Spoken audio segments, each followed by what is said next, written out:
Oh, hi there. My name is Marie Carrel from Planet Architecture, and I would like to present you today the house where I live. I've been living there for 3 years, and it's been designed to be energy efficient, energy and water.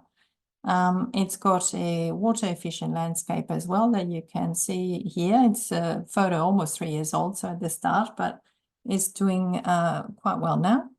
And it's got natural materials and is designed to feel like a natural space inside, but I'll show you more about that. So just about the orientation, the house faces east, so at the front. So this is the street with the east-facing facade. The roof's been designed to deflect the cold winds in winter. We're in Melbourne. And it forms here a canopy to shade the north-facing windows that are on the upper floor. There is, you can sort of see the clothesline here. Behind that, we've got a 4,000-litre tank. As far as the landscape, we've got very water-thrifty vegetation. In fact, the summer that just passed, that didn't have much water the last 2 months, not much rain. The grass is still looking very green without much watering, if any at all. What you're looking at here is recycled brick, which was selected from a yard in Melbourne, and a WeatherTex material, which is pretty much like you would say a cement sheet in appearance, but is actually wood fiber based. And all it needs is to be painted, and the only item really that will need maintenance in 15 years will be the paint layer. All right, moving along, we've got the driveway here leading to another townhouse. So this is the interior. We're now looking here at the east side, which is the entry. You've got north side here with big windows, and south side here. Just I wanted to highlight the materials. So we've got the reverse brick veneer here, which is used as thermal mass, and also the tiles that cover the concrete slab, which is also thermal mass. Both of them are insulated. Thermal mass is very much like the ice inside a Nesquik. So you always put the ice inside an insulated space, and that's what you should do with thermal mass. So brick veneer is like wrapping the ice around the esky, so it's not energy efficient. So we've got insulation under the slab here, or under the tiles. We've got a slab. Under the slab, we've got insulation. And of course, walls and ceilings have insulation. So this brick veneer, internal brick veneer, is insulated, of course, which means that we've got a great regulation of temperature, winter and summer. Also pointing out, yes, we've got plantation pine here, which is a very renewable material, obviously, and is low maintenance. So are the tiles, the brick, and pretty much all the surfaces here. So on the north side here, we've got large windows. They've got an eave, which we can't see on this slide, but the eave prevents the sun coming in the summer. So in summer in Melbourne, the sun is 76 degrees to the horizon, so quite high, which means that the eave, which is 700 mil here in width, is enough to prevent the sun penetrating the windows here, which have got a head height of 2.7 meters. So the eave and the window height have to be in relation to each other. We've got south-facing windows here, mostly for light, and we've got, I'll show you this window and another one on another slide, which are south or west-facing, which are the predominantly cooling breezes in Melbourne. So all it takes is to open those, and you get nice cooling breezes in the evening in the house. It's called cross ventilation. That's the other window here facing west. In fact, in this case, it's a casement. So the hinges are here, and this bit here opens out, and that means that lets in the southwest breezes coming. I should probably also talk about all the greenery, which is designed to purify the atmosphere and also to introduce a sense of, you know, a natural space, a biophilic sensation, which is has shown to calm the nervous system, which can be, as you all know, or we all know, can be very challenged in our fast-paced society. Moving along, this is the office actually also on the ground floor.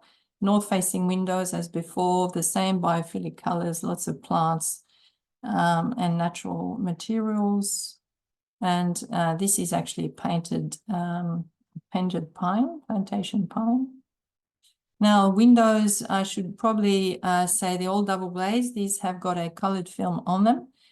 These face east, so they've got a lowy coating, which reflects the heat. They also have a gap of 12 mil, being double glazed. The gap should ideally be anywhere between 12 and 16 or 18 mil, although that's very hard to get, but 12 to 16 mil. Above that, you're talking about an acoustic window. Under that, you still have too much interaction between the two panes of glass. So 8 or 10 are not really doing a good job. And again, you know, lots of plants and north facing on this side there. This is looking the other way. So we've got a bathroom here that I'll show you later.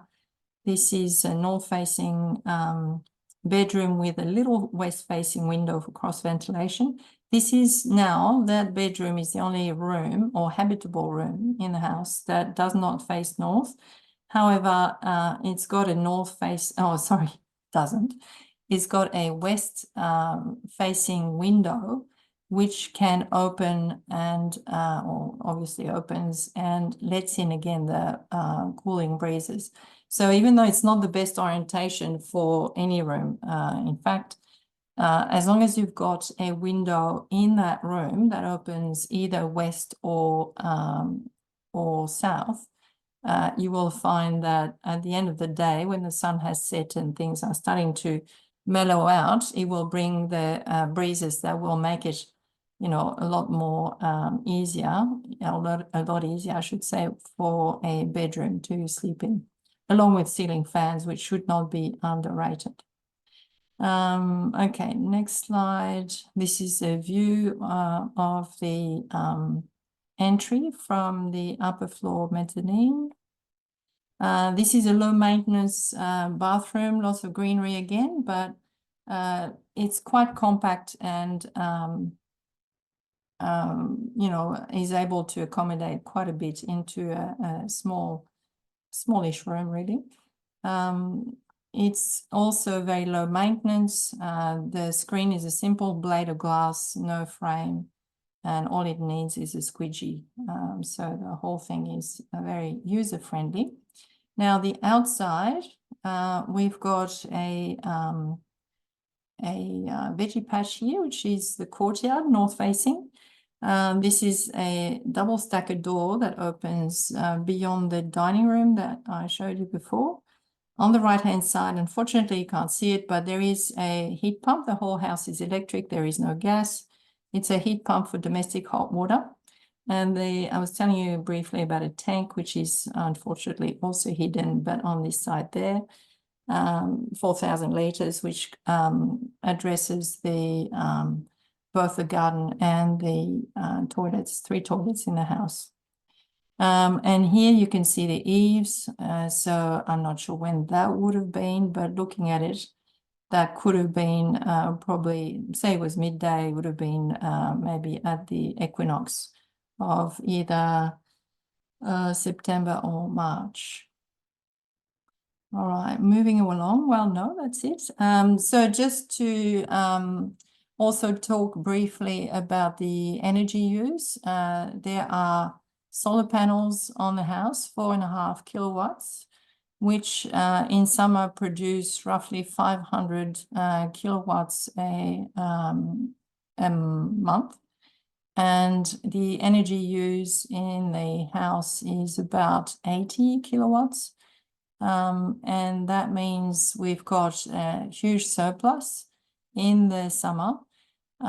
We still pay a little bit in summer, $30 a month in general, which is, of course, quite insignificant.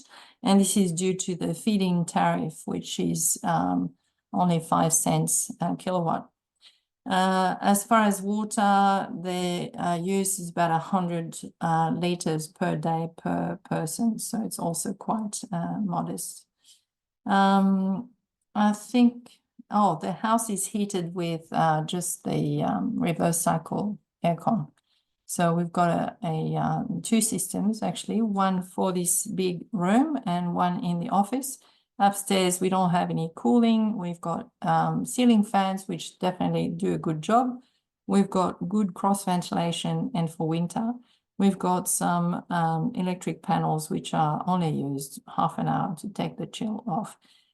What happens is, of course, the heat from the ground floor in the winter can rise to the upper floor. The bedrooms, for the most part, have got north orientation, or the rooms. So you've got that natural heating effect. So it's never freezing upstairs anyway in the winter. I think that might be the end of my presentation. Thank you for listening.